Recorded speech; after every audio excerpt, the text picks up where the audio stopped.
Hello beasts, my name is Ben Pasta Beast, and today I'm bringing you a detailed analysis on how the attachments that increase salvage work. So in case you don't know, most guns have 2 or 3 attachments that claim to increase the salvage rate, and they are all flashlights under the body category. Now, I wanted to find out if the first salvage attachment you unlock actually gives the same amount of salvage that the second salvage attachment gives.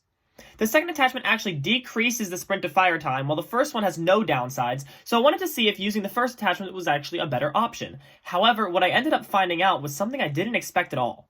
In order to create a proper test, I decided to play 5 games with no salvage attachment, 5 games with the first salvage attachment, and 5 games with the second salvage attachment. For each game, I went to round 10, staying in the spawn for the entirety of the test.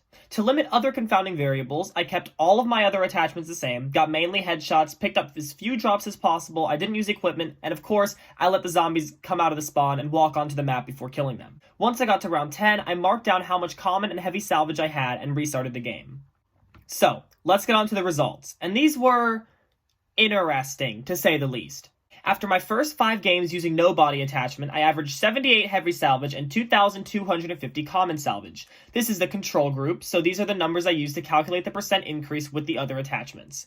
With the first salvage increasing attachment, I averaged 104 heavy salvage and 2,360 common salvage. This was a 25% increase in heavy salvage and a 5% increase in common salvage. I was surprised to see that the rare salvage had increased by so much, but that the common salvage really didn't increase that much. But the next test is what really surprised me. With the second salvage increasing attachment, I averaged only 96 heavy salvage and 2,840 common salvage.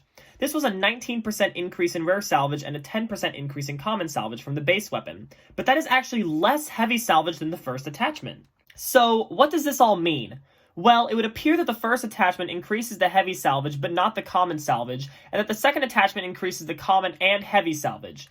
However, because each game had so much variability, I wanted to try one more test.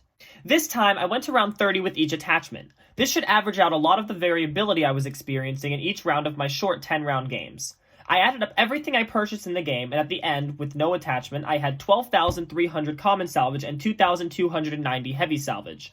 With the first attachment, I had 12,300 common salvage and 2,320 heavy salvage. With the second attachment, I had 14,250 common salvage and 2,300 heavy salvage.